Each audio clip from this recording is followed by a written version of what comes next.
Dr. Harville here to talk to you today about introductions. Several students, and I don't just mean in this class, I mean throughout the years, several students struggle with both introductions and conclusions. So this presentation over introductions might help some of you get started on your papers. So one biggest problem with introductions is just not knowing where to start. Staring at that blank page and that cursor blinking at you and not knowing what word to start with. So this little introduction here is over the word launched, and each one of these letters stands for something. So let's get started with a few simple tips. Your introduction can be launched and you can be dizzy. Wow. Okay. So for this particular presentation, the topic is going to be gun control on college campuses and what to do. Now, we don't have the thesis or the main point that's being made. This is just general information that would be prior to your main point. When you think about an introduction, think about either an inverted pyramid or a funnel where you start off kind of broad. You have your topic, but you don't want to get to the point yet. You want to start off broad and get more and more and more to the point until that point is the last sentence of your introduction and it is your thesis statement, the main point you're going to make. So start off a little vague, don't really give us too much information, get more and more to that point. And that's what we're going to do. L is the first letter with a little known fact. So anything that interests you or just kind of surprises you is probably going to affect your reader that same way. Here's an example. A student-led organization opposing guns on campus, gunfreekids.org, claims that out of 500 public four-year colleges and universities, only about 20, mostly in Utah and Colorado, allow guns on campus, according to a recent report in the Dallas Morning News. I didn't know 20 college campuses and universities allowed guns on their campus. I don't live in Utah or Colorado, but that's kind of scary to me. A stands for anecdote. An anecdote is sort of a brief story or a scenario that introduces your reader, but it doesn't get so specific you need a source. So here's an example. The most horrible things on earth can happen on a college campus, and they aren't finals. At one campus, a student wearing a ski mask opened fire with an assault rifle and threatened the lives of many students and faculty before entering a building and taking his own life. Luckily, no one was injured this time. So it's not specific enough that it needs a source since there's no dates, names, or places.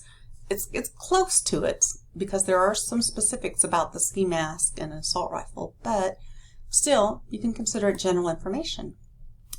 Next is you.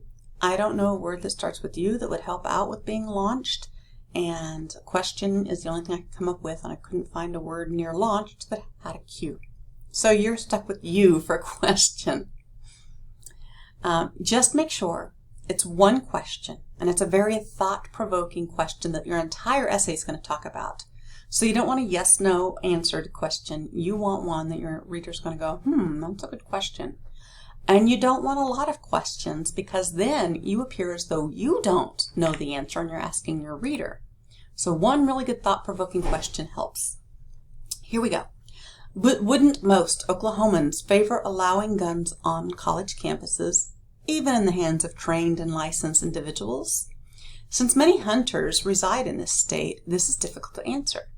It's noteworthy and instructive that Oklahoma's leadership on all levels has so far kept guns off college campuses. So it's kind of interesting. Yeah, it's a good question. I mean, if you're a lot of rural areas and people are hunters and they are licensed gun carriers, why wouldn't we be okay with that? So it's a good question. It's not a yes or no answer, right? N stands for a new view. A new perspective. Usually it's taking the minority side or pointing out something that most people wouldn't have thought of. So this example is, what many people may not understand about gun control laws is that they restrict those who are reliable and responsible with weapons.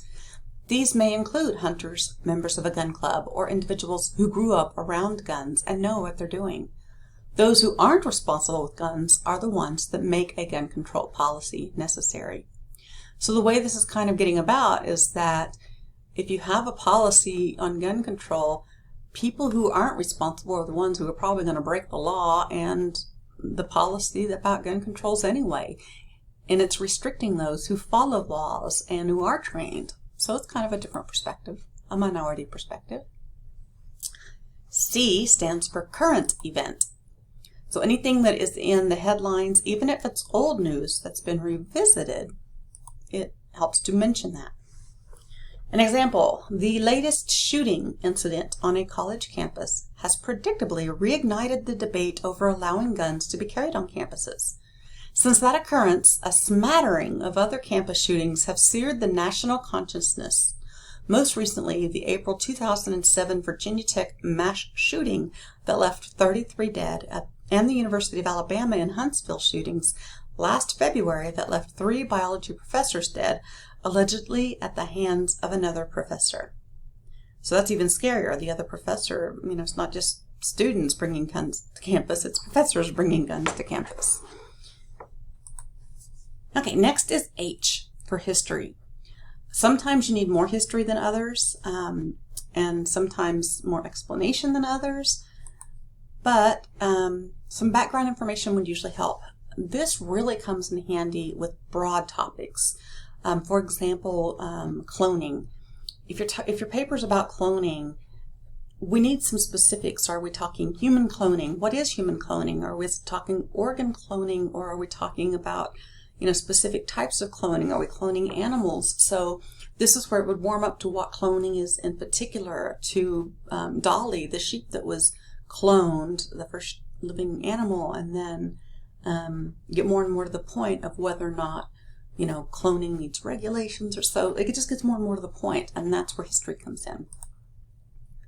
Okay, so in this example, Charles Whitman climbed the UT clock tower on August 1st of 1966, before even I was born, and terrorized the campus for 96 minutes in a shooting spree that left 14 dead and dozens injured before he was gunned down by law enforcement officers.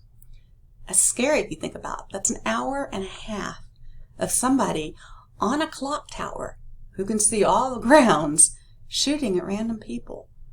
That gets my attention. So that's a little bit of history about guns on campuses. An epigraph, which is not to be mistaken with an epitaph. An epigraph is not a quote that you integrate in your paper, but it's a famous quote that many people have heard before that you just start with. It's small. It's not going to cover the entire introduction, but it gets you started. And it should be definitely one that is memorable, one that most people have heard before, and usually by somebody famous. So here's a quote by Clint Eastwood that I have heard before. He says, "I have a very strict gun control policy. If there's a gun around, I want to be in control of it." I think that was actually from one of his movies. But then after you start with the epigraph, then you start writing the rest of the introduction. So it just kind of gives you a place to start. D is a definition, and I don't mean a general definition that most people know anyway. For example, if you're writing about colleges and what colleges are, and you don't really need to define it. We've been college students or still are, so some things don't need defined. But if it's something we really don't know, try more of an encyclopedia type approach and inform your reader what they don't know. Not just the definition of, but an explanation of. For example, a gun control policy on campuses would mean that no student, faculty, or staff member would have the right to bring a gun on campus and could face serious consequences if they did, which might even include time in prison. This policy covers guns on the person as well as guns left in vehicles, regardless of whether it belonged to a licensed carrier or hunter. So who knew what a policy on gun control really was? This is saying you can't have it on your, in your vehicle or like in your bag or anything like that. You can't have it on you even if it's in the parking lot. So this really defines what a gun control policy is. So it's all about the audience. Who is your audience? You don't have to tell us who the audience is. You might have to tell us just to get started, but in the paper itself, you don't have to tell us. You just have to make sure you focus towards that audience. So what introduction would connect them to what you're writing? Think of what might interest your type of a reader.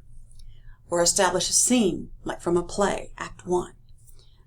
Get your audience first, hook them, grab their attentions. You know the quote, or you've heard the quote, I'm sure, you had me at hello. That's what you want to do, is grab them up front. And if your writing introduction that kind of stumps you, go ahead and write those body paragraphs, write your thesis statement, and then try to figure out, how can I introduce this without repeating myself? Or how can I use this information in my paper? Well, it doesn't really fit, so put that in your introduction. So there's different ways that you can approach this. Get your introduction. These are my citations of my works cited that I used throughout this presentation. And I don't expect you to remember all of these. You can combine them. It's just an idea to help you get started so that you're not really just stuck. And as always, you can always contact me or a writing tutor and get even more assistance if introductions really keep you stumped. Thank you very much and have a great day.